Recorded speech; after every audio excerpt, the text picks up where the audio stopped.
Baiklah, mari kita tengok soalan 8. Okey, untuk soalan 8, Rajah 8.1 menunjukkan seorang lelaki berdiri di hadapan sebuah cermin melengkung dengan imejnya terbentuk dalam cermin. Cermin ini ialah cermin melengkung. Okey. Baiklah, kita tengok pada soalan. Soalan 8A.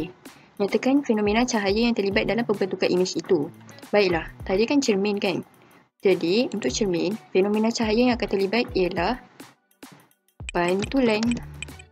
Okey, pantulan mesti pada cermin. Okey. Kalau untuk kantar, apa fenomena cahaya yang akan terlibat? Baiklah, untuk kantar, fenomena cahaya yang terlibat ialah pembiasan. Okey. Baiklah. Mari kita tengok soalan B pula. Soalan B, dia suruh kita lukis satu gambar rajah sinar. Okey. Kita lukislah. Okey, macam mana imej tu terbentuk. Okey, baiklah. Mula-mula kita ada berapa step? Kita ada 3 langkah untuk buat kan. Okey, kita buat sampai jumpa titik persidangan. Okey, jadi mula-mula kita buatlah. Okey. Ada garisan yang melalui. Okey. Garisan melalui di atas kepala imej. Kepala objek. Sorry. Okey, kemudian cahaya tersebut kita pantul ke titik F. Okey. Kemudian kita panjangkan garisan ni sampai kat belakang ni. Okey. Sini. Dah. Okey. Buat anak panah. Buat anak panah. Menunjukkan ke arah dia ke mana. Okey. Buat macam ni. Buat anak panah. Okey. Kemudian ada titik tak? Tak ada kan? So, sebelum tu, garisan belakang ni kena buat putus-putus. Buatlah garis putus-putus. Okey. Kemudian, kita buat step kedua pula. Sebab tak ada lagi kan titik persidangan. Kita buat lagi. Buat garisan baru. Okey. Titik tu kena melalui atas objek dan titik C. Okey. Okey, macam tu. Dan kita panjangkan garis tu. Panjangkan garis. Garisan. Okey, letak kat sini. Okey. Buat anak panah.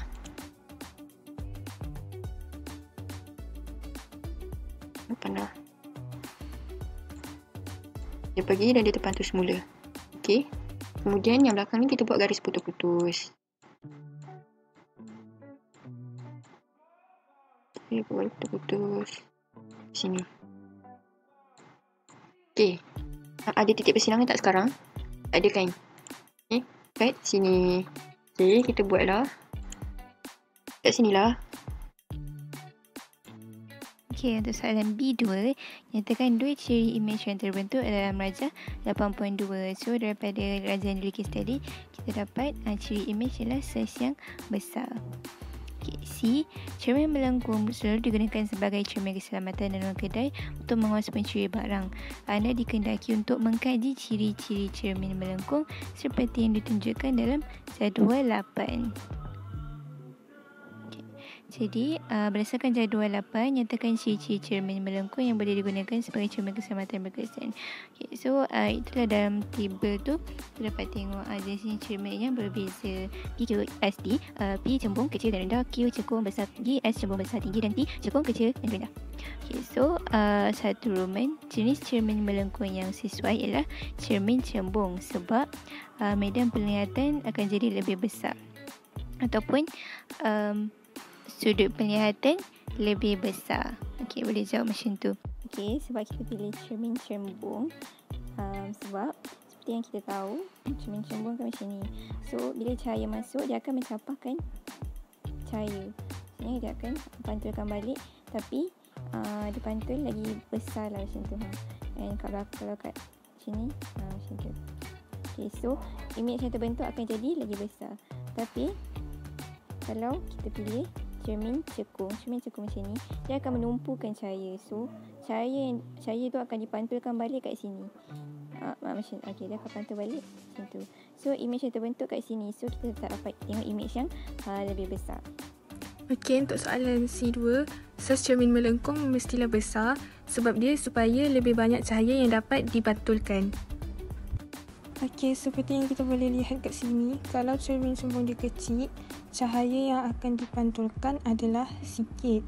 Tapi kalau cermin cembung dia besar, cahaya yang akan dipantulkan akan lebih banyak. So, lebih banyak cahaya akan dipantulkan oleh cermin cembung yang besar.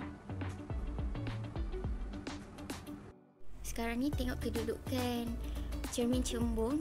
Nama cermin cembung ni adalah cermin keselamatan. Kedudukannya adalah tinggi. Baiklah. Jadi apabila kedudukannya tinggi, maka tiada halangan.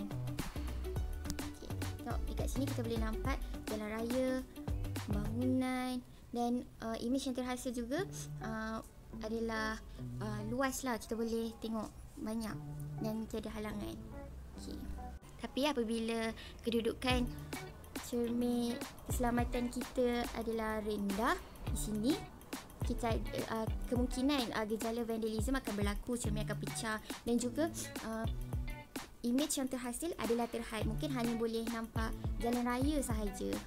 Okey, seterusnya bagi soalan D. Berdasarkan jawapan anda di 8C, pilih cermin melengkung yang paling sesuai untuk digunakan sebagai cermin keselamatan. Jawapannya adalah cermin S. Sebab berdasarkan apa yang kita pilih tadi, iaitu jenis cermin cembung, saiz cermin besar dan kedudukannya tinggi. Baiklah, sekarang saya akan memberi penerangan ringkas tentang perbezaan antara imej nyata dengan imej maya. Okey, imej nyata ni, dia adalah imej yang terbentuk pada skrin.